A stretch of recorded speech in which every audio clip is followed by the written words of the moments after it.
Одон төрсөн тавтай морил би бол хөтлөгч Инхбат. Хөтлөгч Цэнгэл Баяр Адар андар нэвтрүүлгийн шинэ дугаарыг хүргэх гэж байна.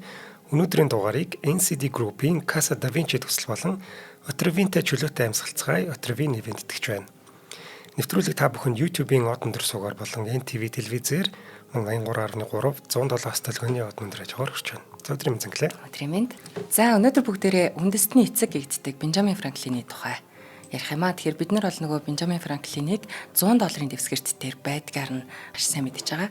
Тэгэхээр одоо тэр соён гэгэрүүлэгч, эрдэмтэн, төрийн зэтгэлтэн, Америкийн хувьсгал хөдөлгөөний удирдагч, Америкийн нэгдсэн улсын тусгаар тогтнолын тунхаглал болон 1787 оны үндсэн хуулийн хууль зохиогчдын нэг, дээрэс нь Хойд Америкт анхны одоо нийтийн номын сан байгуулж байсан Пенсильвани их сургуулийн Америкийн философийн нийгэмлэгийг үүсгэн байгуулагч, маш олон салбарт чухал үүрэг гүйцэтгэж явсан энэ эрхмийн тухай.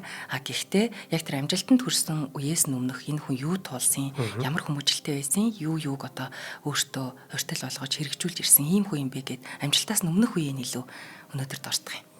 За түүхэнд Бенджамин Франклин хэмээн алдарсан энэ эрхэм бол 1706 оны 1-р сарын 17-нд Массачусетсын Б колони нийслэл болох Бостон хотын нэг жижигхэн хоёр өрөө байранд мэндэлсэн байдаг. За түүний эцэг Жосай Франклин 1657 онд Английн тэр Нортхэмптоншир мужийн Эктон гэж тосхонд үе дамжсан маш боловсрал өндөртэй ухаалаг тийм бүтээлч гэр бүл гэдгээр алдартай тийм ажилчин ангийн протестант одоо гэр бүлд төрж өссөн хүн байдаг аав нь. За аав нь бол одоо бас маш олон хүүхэдтэй айлын отхон хүү байсан болохоор 1670-аад онд тэр Эктон тосхныг орхиод амьдралаа өөрийнхөө хүчээр босгох гээд Оксфордшир мужийн Бамбери хотод нүүж очоод тэгээд ийм торго даваа будах тийм ажил эрхэлдэг. За энэ үеийн хүмүүс бол мэдээж нэг тустай гарч амьдралаа бий болгох энэ үе шат нь бол одоо үеиг бол харьцангуй эрт ингээ бие дагаад явдаг байсан байгаа. За ингээд олон тэр протестантууд Массачусетс руу хөлөг онгоцоор явж байгааг аав нь бол анзаарсан. Тэгэд Америкт хизээч одоо Англид олж чадхааргүй илүү боломж Америкт байгааг олж харсан байгаа юм. За ингээд 1683 онд эхнэр Анчайлд болон 3 хүүхдийнхээ хамтаар Бостон руу далайн аялалд гарсан. Тэгэхээр энэ нэг юм будагчийн хэрэгцээ бол бага юм байна. Өөр бизнес хийхгүй бол амьдрахгүй байна гэж үзээд тийм амьтны өөхөр лаа савн хийдэг энэ бизнес рүү лаачин болох гараа наав нь эхэлсэн байгаа юм. Тэгэд энэ Анчайлд гэдэг эхнэр нь 1689 онд 7 дахь хүүхдээ төрүүлснийхаа дараа нас орсон байдаг. Айгүй олон хүүхэдтэй. Тэгээд удалгүй тэр Жосай нь ёс суртахууны өндөр хүмүүжлтэй, боловсралтай тэр Абия Фолкер гэж хоёр дахь эхнэртэйгээ суулсан. За өнөөдрийн манай дуртагтаад байгаа эрхэм бол энэ Абия Фолкер гэж эмэгтэйгээс төрсэн байдаг. За 1667 онд Абия Фолкер төрсэн. Одоо нөхрөөсөө жоохон ихч байсан юм байна. Тэгээд тэр Питер Мэри Фолкер гэх хүмүүсийн охин 10 хүүхэдтэй айлын хамгийн бага. За энэ үед ерөөсөө хүмүүсийн хүүхэд бол 10 дээр л яригддаг байсан юм байна. Айлын бага юм охин байсан. За 1667 онд төрсэн энэ Абия Фолкер нь Питер Мэри Фолкер гэх хүмүүсийн охин байсан бөгөөд 10 хүүхэдтэй айлын бас өнөртгөн айлын бага охин байсан. За Абиягийн эцэг их нь бол 16 дугаар зуун. За энэ үед нөгөө шашны хавчлага янз бүрийн юм урсгалуудаасаа болоод зөрчилдөө маш их байсан үе. 16 дугаар зуунд тэр шашны хавчлагаас зугтаад Англи руу дөрвсөн тэр Фламандраас гаралтай өнөөдрийн тэр нөгөө Нидерландын нэг муж протестантуудын ийм удам, ийм айл байсан. За тэд Оливер Кромвелийн талыг дэмждэг пуританууд байсан болохоор 1-р Чарльз хааны үед хатуу хавчлагад өртөөд 1635 онд Бостон руу цагаачилж нүүсэн ийм төвхтэй гэр бүл байсан. За ингээд Жосай Абия хоёр маань одоо манай өнөөдрийн эрхмийн аав ээж хоёр маань 1689 онд ингээд аль биесээр гэрэлсэн байдаг. За тэгээд Абия одоо Бенджамины аавд 10 хүүхэд төрүүлж өгсөн байдаг. За энэ хүүхдүүдийн бас хамгийн бага нь Бенджамин. Ингээд нийт 17 хүүхэдтэй айл болж байна гэсэн үг юм. Ийм олон хүүхэдтэйсэн байлээ. За Бенджамины хүмүүст одоо тэр үедээ дүгнж бичихтэй одоо амдамжсан яриагаар дүгнэхдээ юу гэдгүүг гэвэл маш сэргэл хүүхэд байсан. Тэгээд ингээд маш олон хүний тэмдэглэж үлдээснээр бол үеийн хүүгүүдээ манлайлдаг тийм маш их сониуч ийм хүү байсан гэж бүх зүйл дээр тэмдэглэсэн байдаг. За ихэнхдээ ингээд голын ирэг дээр тэр Чарльз Мөрний ирэг дээр ингээд сэлээл устдагаал явж байдаг ийм хүүхэд байсан. Тэгээд тэрэн дээр айгүй их юм туршиж үздэг. Энэ нэг юм сониуч зан хүнд ямар хэрэг болдгийг бас эндээс гоё олзоорхож харж илаа. Тэгээд ингээд усанд сэлэхдээ өөрөө удаан сэлээд байгаа юм шиг санагдан готлаа. Өөрөө нэг юм гар хийцэн юм сэнсэн хөдөлгүүр зохиоцсон. Тэгээ нөгөө сэнсэн хөдлөөд хамаагүй хордог юу хүмүүсээс хордон сэлээ явчихдаг энэ төр. Тэрийг туршдаг тийм сониуч дандаа янз бүрийн юм хийж явдаг хүүхдүүд байсан гинэ. Дээрээс нь бас нэг удаа нэг юм цаасан шоу хийгээд тэгээ цаасан шоунасаа өөрөө ингээд уягдаа зүгдсэн юм уу яасан. Одоо тийм л хүчрэх шоу хийсэн юм баг та. Тэгээд ингээд салхины дагуу голд ингээд цаасан шоу нисэл өөрөө ингээд уягдсан чирэгдээд явж исэн гэх мэтэр ийм сониуч одоо юмыг их олон талаас нь хардаг ийм хүү байсан байгаа юм. За эдний гэр бүл бол мэдээж одоо боловсралтай улс орны ирээдүг өөрчилсөн эрхмүүдийн л нэгэн адил бас л боловсролыг маш ин тэргүүн тавьдаг ийм гэр бүл байсан. Хэдий олон хүүхэдтэй байсан ч гэсэн. Тэгээ аав нь бол маш багад нь 1700-аад он гэхэд маш багад нь одоо хүүхдэд уншуулж сургасан. За хүүхдүүдэд илүү боловсралтай болгохын тулд энэ их гой санагдсан. Ийм ухаалаг хөршүүд, найзууд, удирдагчийн тэнд манлайлж яваа найзуудыгаа оройн хоолнд маш их урьдаг. Тэгээ тэр хүмүүсийн ярианаас тэр олон 17 хүүхэд нь ойлгоод сонсоосоо амьдралын ухаанд суралцаасаа гэсэндээ оройн хоолнд дандаа нэг тийм туршлагатай мундаг хүмүүсийг урьж авчирч хөршөөч хамаагүй авчирч ингэж ярилцдаг ийм хүн байсан байна.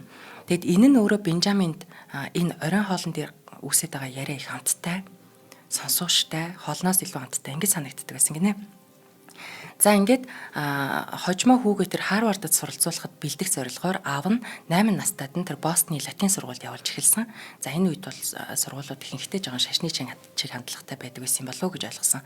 За Бенжамин сургуультай маш хурдан ахиц гаргасан, манлайлсан байж болох хамгийн хурднаар үеийн хүүхдүүдээс ингэж хурдан шат ахиж одоо анги дэвшиж гэж хэлж болох ингэж явж исэн. Тэгтээ аав нь хүүгээ лам санваартан болоход ухаалаг гэхдээ маш зөрүү зантай учраас тохиромжгүй гэж үзээд сургуулиас нь гаргаад тэр одоо Жорж Бронилийн удирддаг академид 1 жилийн хугацаатай тоо бодох, бичиг үсэгт сурах байдлаар илүү төлхөө сургаж сургуулийн сайлсан байдаг. За ингээд дараагаар нь 10 настай Бенжаминыг аав нь гэр бүлдээ туслуулахаар буюу өөрийнхөө тэр лааны дэлгүүрт туслах ажилчнаар ажиллуулахаар шийдсэн. За яг үүндээ хүүд нь бол одоо Бенжаминд бол тэр буцалж байгаа муухай үнэртэй амтны өөхтөд зурлах тэр тогоон дээр халаад байж ах сонирхол байхгүй бүр үзэн ядсан. За тэгээд тэр нөгөө лааны гол тайраал ийм л ажил хийд юм байна л да. Энэ бол өөрт нь маш уйтгартай байсан болохоор өөрөө дургу би юу хийж болох вэ гэдэг байдлаар байнга эргэлхийлж исэн. 10 настай хөвчүүдээ. За уг нь бол одоо далайчин болох хүсэлтэй байсан. Тэгэд энэ үеийн хүүхдүүд болохоор далайчин болохын тулд мэдээж нөгөө нэг усан онгоцны туслах тий ачаа бараа зөөх, янз бүрийн цэвэрлэх, татлах, татах иймэрхүү байдлаар эхэлдэг байсан. За аав нь бол энэ үед эрс эсэргүүцсэн байгаа юм хүүгээ энэ ажлыг хийхтэн. За тэгээд ямар нэг байдлаар энэ 10 настай хүүхдэд мэрэгжил олох хэрэгтэй гэж энэ үеийн хүмүүс боддог гэсэн. Одоо юу хийх вэ? Энэ хүн ямар мэрэгчлээ болох уу гэдгийг их эртнээс биеийн даалгаж гаргадаг ийм л байж л дээ. Тэгээд энэ аялал нь Бенжамины амьдралд их тийм тус болсон болов уу? Аав нь хүүхдээ одоо ямар мэрэгжилтэй юу гэлүүд үздэг хүн болохын тодорхойлохын тулд ингэж авч аялсан байгаа юм. За нэг аавын бид газар үз гэдэг яг бодогдчихлаа. Тэгээд энэ аавтайгаа аялсан энэ аялал бол Бенжаминд авьяасаа үйлдвэрлэл болгож байгаа тэр гар орчуудыг насан туршдаа хүндэлж, ач холбогдол өгж, өөрөө бас тэр талаар хөгжих боломжийг нээгээд одоо энэ олон ур чадварынхын суурийг энэ аялалд тавьсан болов уу? Энэ аялалд аав нь айгүй их гар орчуудтай уулзуулж, танилцуулж хийж байгаа юм харуулсан. Ийм аялал болсон байдаг. За одоо ингээд Бенжамины амьдралын хамгийн гоё түүхүүд эхэлж байгаа. 12 настайдаа өөртөө таалагдах, тохирох тэр би энэ ажлыг л хийх ёстой байна гэдэг ажлаа олоогүй байсан болохоор Бенжамины 21 настай Джеймс гэдэг ах нь байсан. Тэр ахта дагалдангаар шав ороод ажиллахаар шийдсэн. За энэ ах Джеймс нь болохоор Англид үсэг өрөвч хэвлэгчийн дагалдан сургалтад дүүргээд ирсэн. Яг эд за одоо юу хийх үү гэдэг дээрээ байсан энэ ахта туслахаар болсон. За ингээд удалгүй Бенжамин өөрийнхөө амьдралын жинхэнэ дуудлага буюу би яг энийг хийх ёстой байна гэдэг энэ гоё ажлаа олсон байгаа юм. За олон хүн одоо Бенжамин Франклинийг нийгмийн болон одоо шинжлэх ухааны асар их өөрчлөлтийн ирэн болгохын их гэгэрлийн үеийн жинхэнэ төлөөлөл гэдэгт бол марахгүй. Тэгэд 1717 онд 1517 онд тэр Августины санварт Мартин Лютер католик сүмийн авилгал завхарлыг эсэргүүцэж эхэлснээр энэ протестант шинжлэлийн улмаас бараг 200-ны турш үргэлжилсэн нэг юм шашин хооронд удаа дараагийн мөргөлдөөн задрал ийм юм болж байгаа.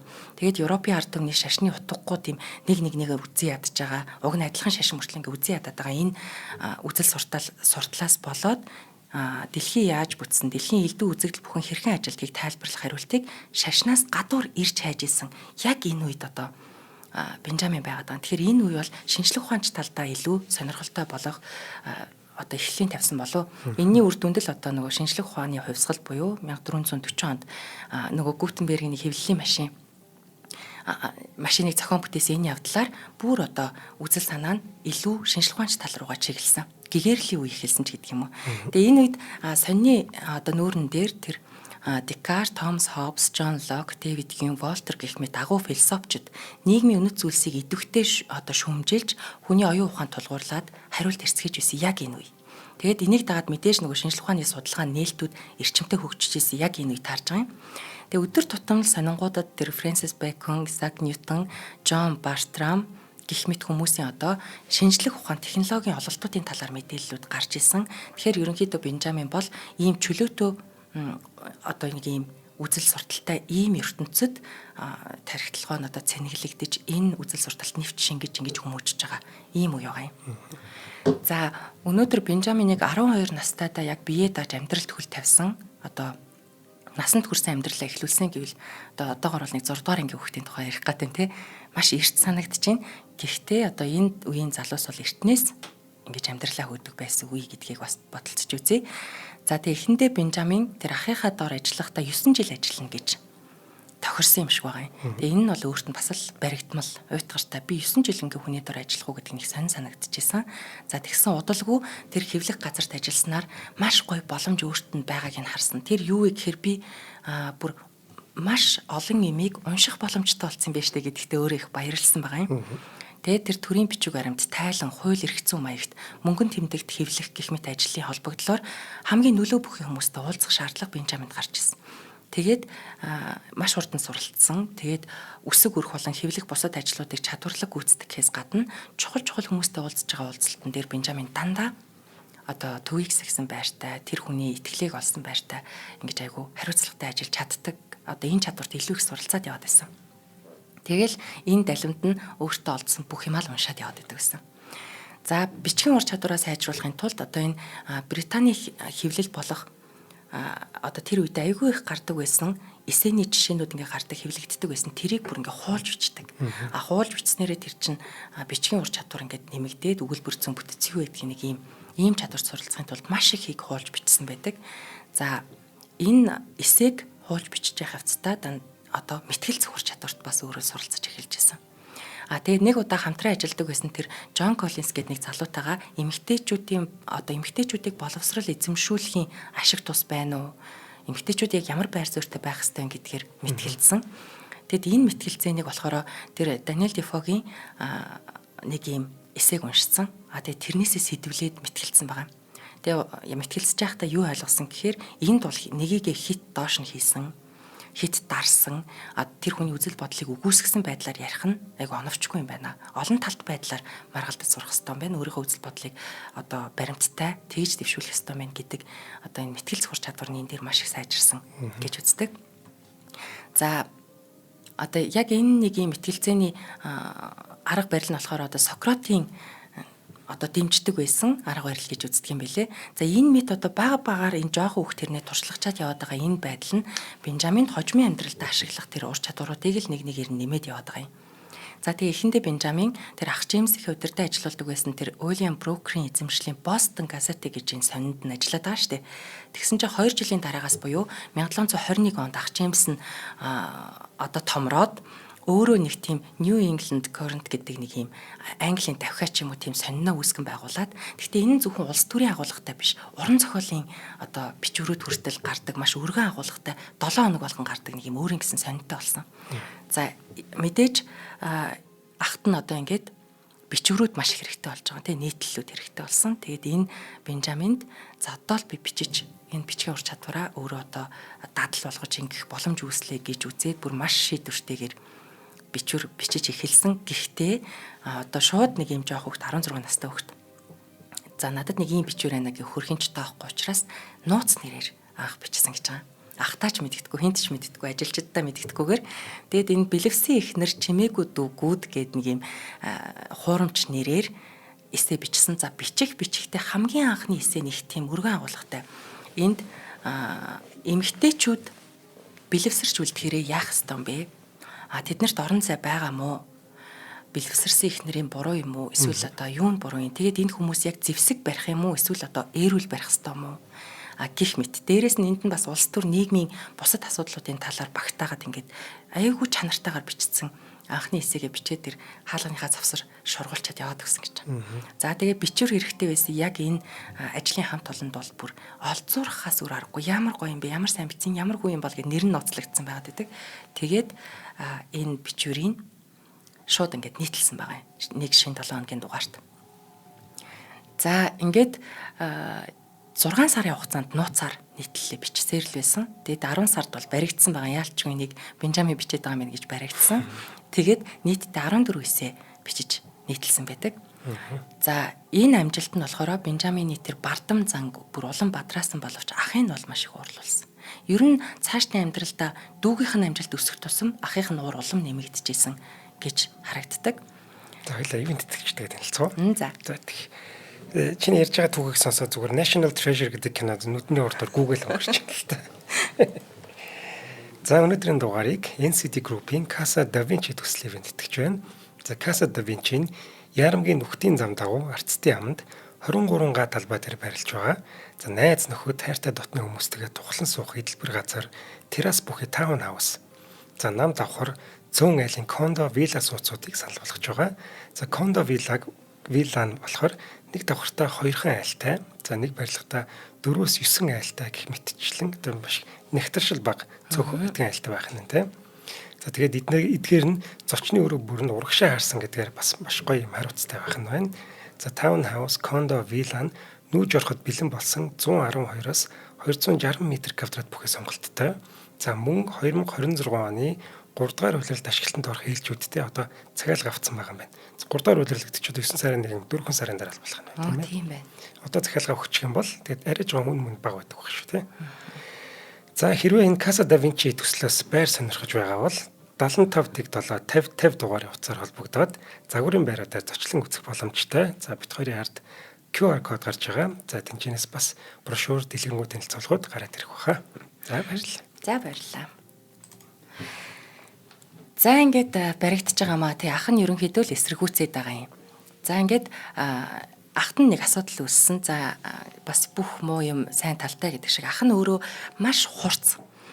Тэгээд ийм шудраг. Тэгээд одоо ямар ч наануу цаануу байхгүйгээр шүүмжлэлтэй бичдэг ийм бичлэгтийн төрөлтэй хүн байсан байна. Тэгээд тэр янз бүрийн асуудлуудыг шүүмжлээд байгаа нь ахын дандаа одоо нэг ямар нэг асуудалд оруулаад байдаг гэсэн. Үзэн ядах хүний бэлдээд байдаг гэсэн гэж ойлгох юм уу? Тэгээд энэ 100 ах нь одоо засгийн газрын далайн дээрэмтэй тэмцэж байгаа тэр оролдлогыг маш ил тодор шүүмжилж бичээд тэрнийхээ төлөө бүр шүүх хуралгүйгээр 3-7 хоног шоронд хоригдох тийм шийдвэр гарсан. За тэгсэн энэ үеэр Бенжамин ах нь нөгөө Бенжаминыг бичиж байгаа гэж мэдэн готлаа шууд хоригдсан. Чи бичвэгээ болиулсан байсан чинь ах нь тэр шоронд 3-7 хоног суусан үеэр Бенжамин өөрийгөө дахиад харуулах нөгөө нэг бичиж гэд ингээд цагтнаад байгаа тэр ажлаа хийх боломж олдсон. За ингээд хэвлэх газар Бенжамины хариуцлагад ерөнхийдөө 3-7 хоног шилжиж байна гэсэн үг. Тэгээ нас нь бүр бага мөртлөө энэ сонино 3 дугаарыг эрхэлж өөрөө гаргасан байдаг. Тэнд маш олон агуулга явж байгаа уг нь бол тэгээ 1723 оны эхээр Джеймс нь дахиад нөгөө шашны 2 нүүр зангийн тухай дахиад нэг нийтлэл бичээд ахна. Тэгээд дахиад асуудалд орсон. За энэ үеуд болгонд одоо Бенжамин тэр одоо үйл ажиллагааг нь бүрэн хариуцаад аваад яваад байсан. За тэгээд яг үнэндээ тэр нөгөө Silent Book гэд бичээд байсан бичвэртэй тэр 10 гаруй 20 бараг бичвэртэй Бенжамин ахтайгаа яг адилхан сэдвэр шүүмжтэй юмнууд бичсэн үү? Бичсэн. Юугаараа ялгараад исэн гэвэл нөгөө анх мэтгэлцэн дээр сурсан чадвар буюу айл талыг хитрхи харлуулахгүйгээр голыг нь олж ингэж бичиж байгаа одоо нэг юм ичимхийн өнгө аяс тэг мэдгүйгээ мэдхгүй байгааг хүлээн зөвшөөрж байгаа нэг ийм байдлууд нь юм хүлцэнгүй байдлууд нь өөрөө Бенжаминыг бол асуудалд оруулдаггүй байсан. За энэнд нь ах нь бол улам дургуул байгаадсан. За ингээд олон бичвэрүүдийнхаа улмаас ах нь ерөнхий шүүхээс чи энэ сониныг хэвлэж гаргах боломжгүй энэ сониныг хаалаа гэдэг ийм аимш тэр үчиг хэвлэх одоо үйлдвэр эрхлэн гаргаж байгаа газрууд бүр маш тоотой цөөхөн байсан үед ах нь одоо бүр амьдралынхаа зорилго болсон тэр бизнесээ алдаж гин гэсэн үг. Тэгэхээр энд нэг л арга үлдсэн.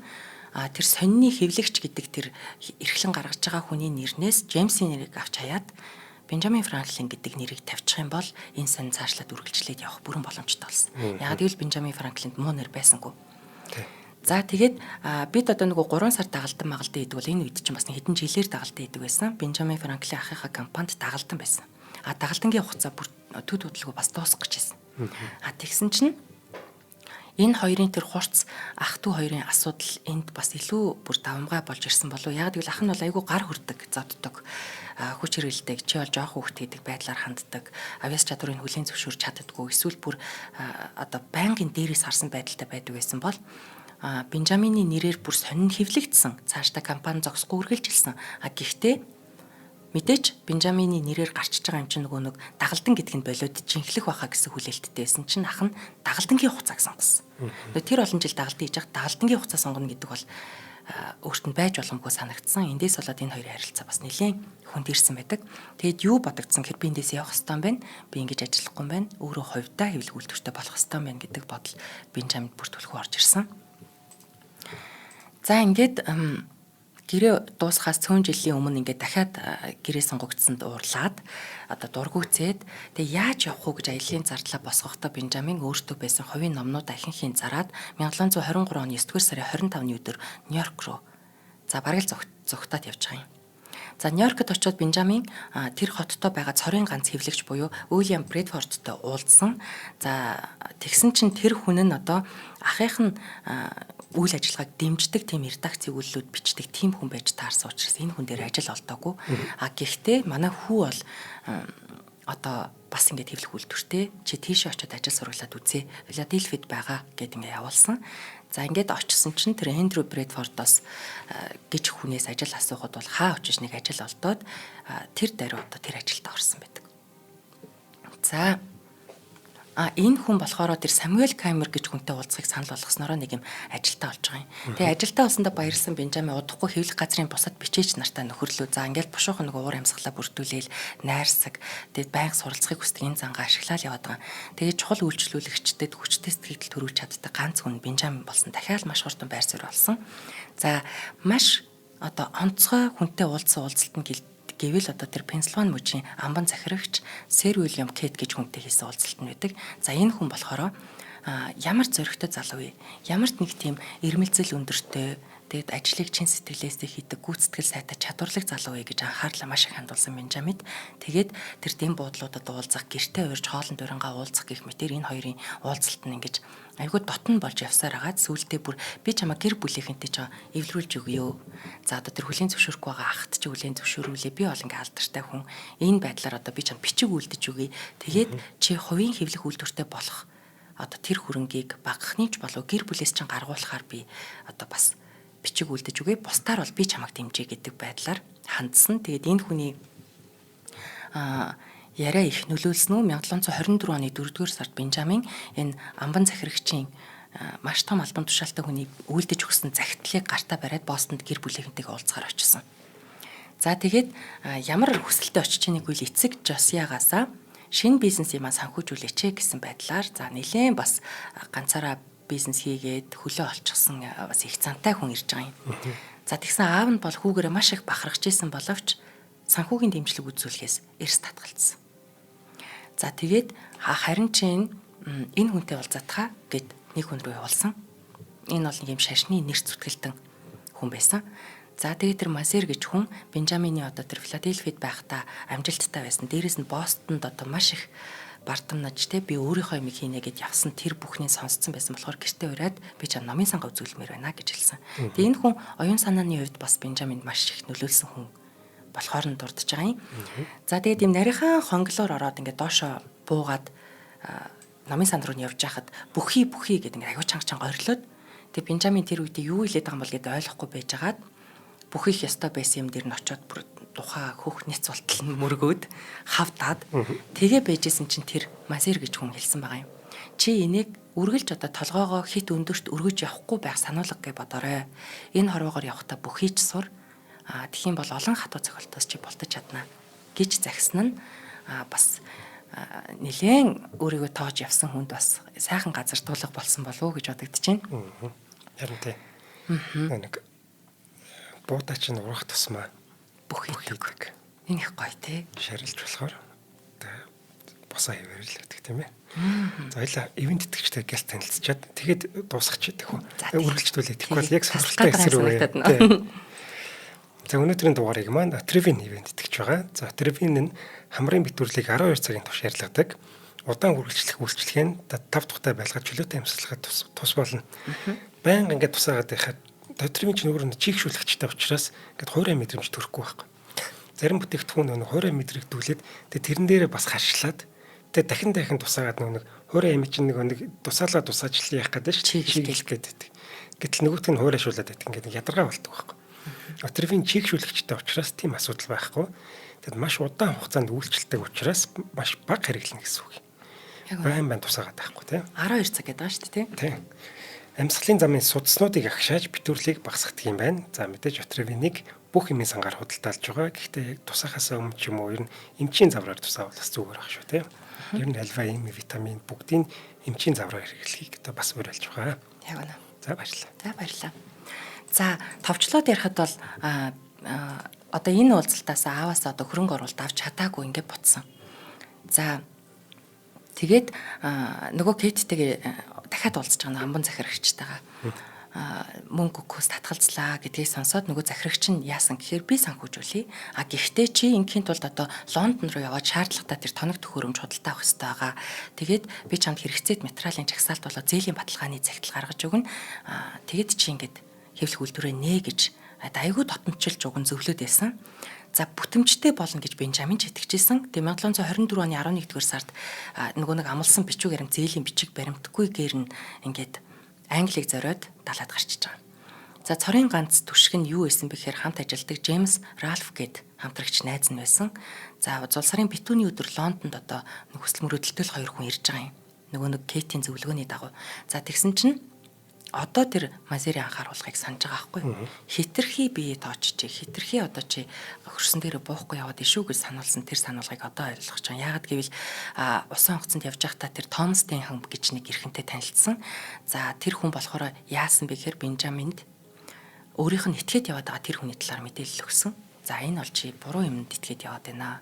Энэ бол одоо гэр бүлээс ч мөнгө аваад ингэх гэсэн ч юм уу яах гэсэн ямар ч байсан одоо чулуу хөлгсөн ч юм уу нэг ийм байдлаар дэмий юм хийснэ ойлгосон.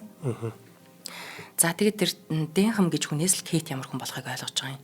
За ингээд яаж одоо цаашдаа амьдрах вэ нөгөө нэг найзтайгаа очсон байгаа тий. Тэгэхээр энэ байдлыг би дахиад сайн тал руу одоо эргүүлэх ёстой гэж бодсны үндсэн дээр маш хямдхан байр болоод тэр Самуэль Палмерийн хэвлэх газарт хэвлэгчээр шууд ажилд ороод тэр дороо одоо за би бүтлгүүтчлээ гэж бодохгүйгээр ажилд ороод нөгөө Ральф гээд найз нь бас хэд хэдэн газар өөрөө ажиллаж чадах газараа хайж ингэж ийм байдлаар хоёр залуу тэнд амьдралаа өстой тгээс нь эхэлж байгаа юм.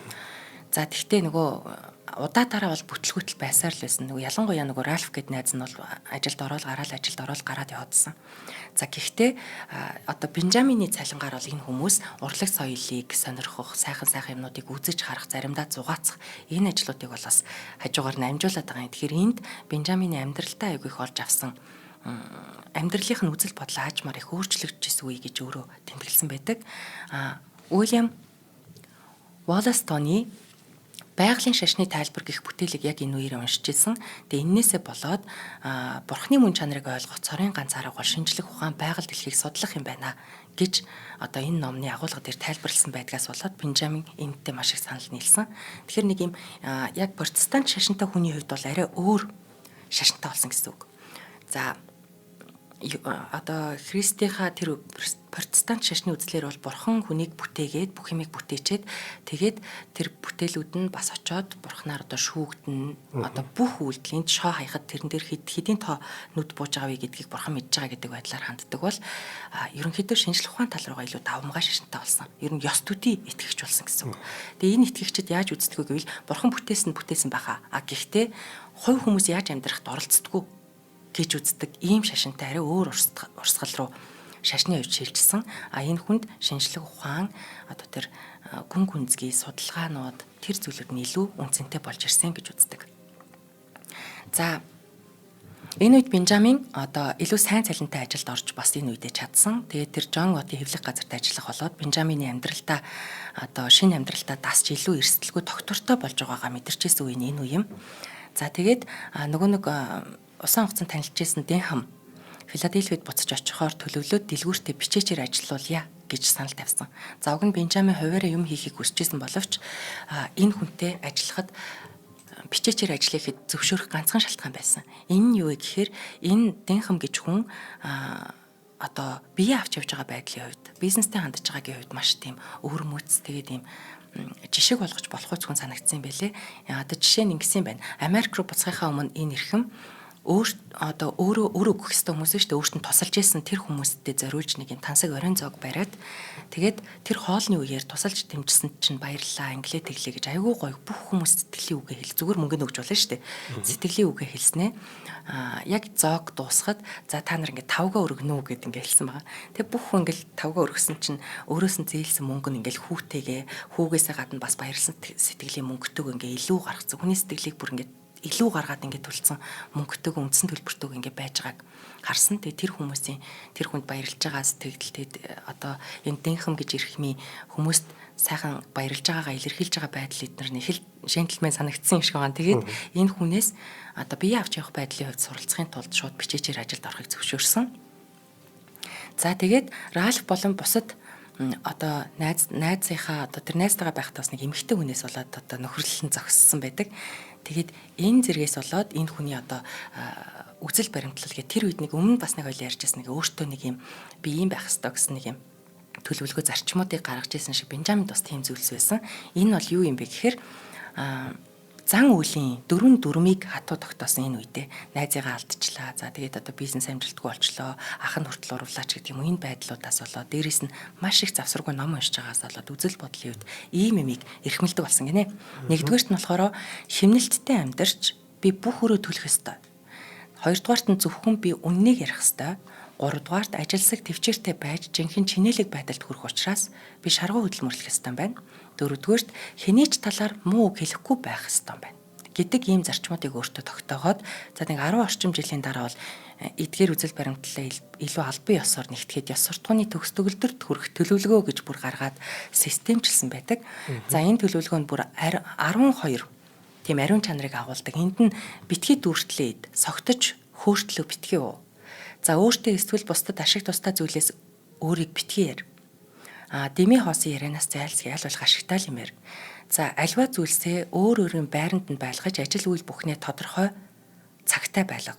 Хийх ёстой зүйлээ хийхээр шийдвэр гаргаж сур. Шийдсэн бол заавал биелүүл сур. Одоо үеийн залуучууд манаас сонсоход тийм ээ гимгүү гэж бодож байгаа юм. Өөртөө эсвэл бусдад сайн сайхны төлөөл биш бол битгий зардал гараага өөрөөр хэлбэл юу ч битгий дэмий өр. За цагийг битгий өр, үргэлж хэрэгтэй ашигтай зүйлд шандаж бай. Илүүц шаардлагагүй үйлдэлүүдэд таслан зогсоо.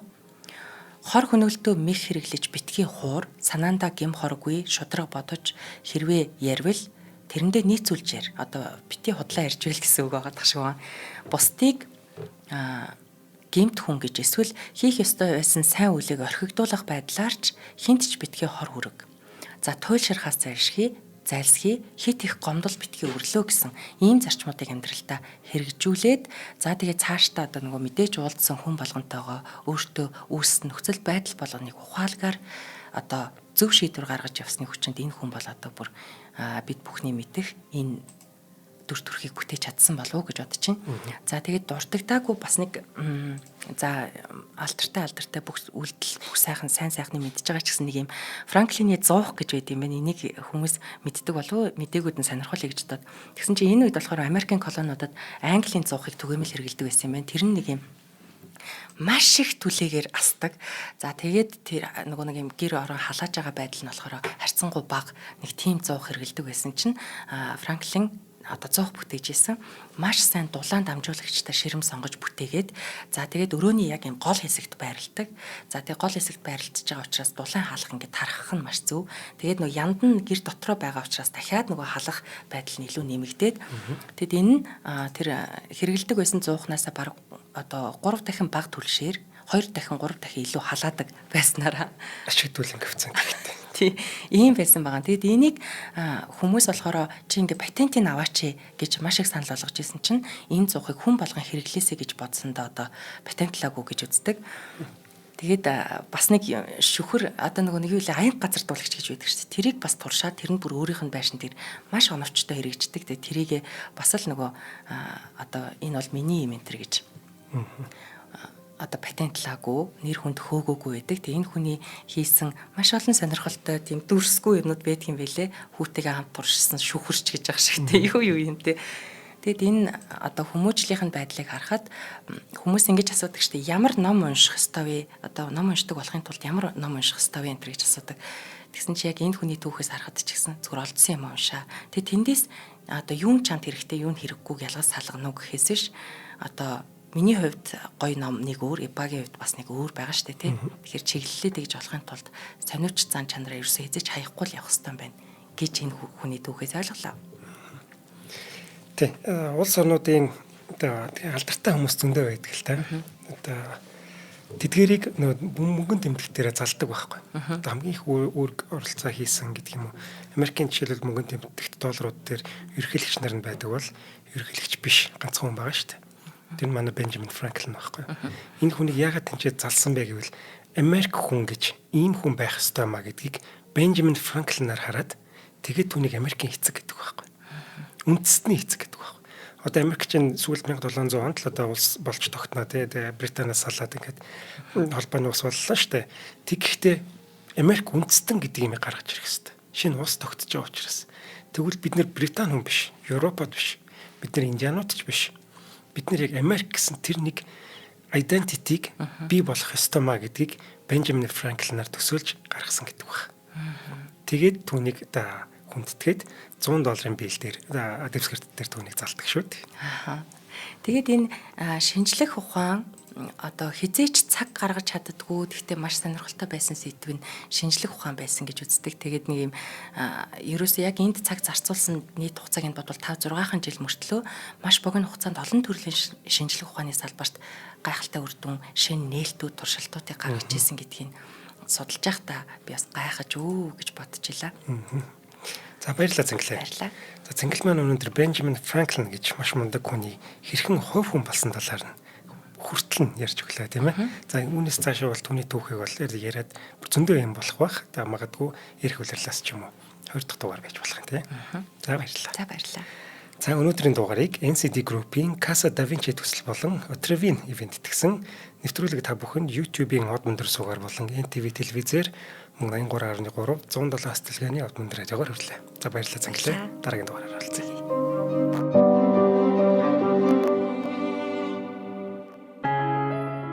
Нэвтрүүлгийг хүлээн авсан Нарны аймгийн монголчуудаа баярлалаа. Од мөндөр сууг нь энэ мэдчлэн таны мэдхүйн мянган нэвтрүүлгийг 2026 оны 7 сарын 1 хүртэл та бүхэндээ хүргэх юм. Их хэлээрээ шинжлэх ухаан танин мэдхүйг түгээхийн үлсэд нэгтгэх хүсвэл та бидэнд хандив өгөх боломжтой. Жилдээ ганцхан удаа 100,000 төгрөгөөр биднийг дэмжснээр шинжлэх ухаан танин мэдхүйг түгээх энэ үйл хэрэг амжилттай үргэлжлэх юм. Од мөндөр нэр дээрх Худлаа ажлын банкны дансгаа 4191 Тэг 4518. Та 100,000 төгрөгөөр шилжүүлэхдээ гүйлгээний утга дээр нь өөрийн нэр болон утасны дугаараа заавал бичээрэй. 100,000 төгрөг хандалснаар Од мөндөр суугийн алтан гишүүн болох юм а. Шинжлэх ухаан танин мэдхгүй Монголд ялах болтугай.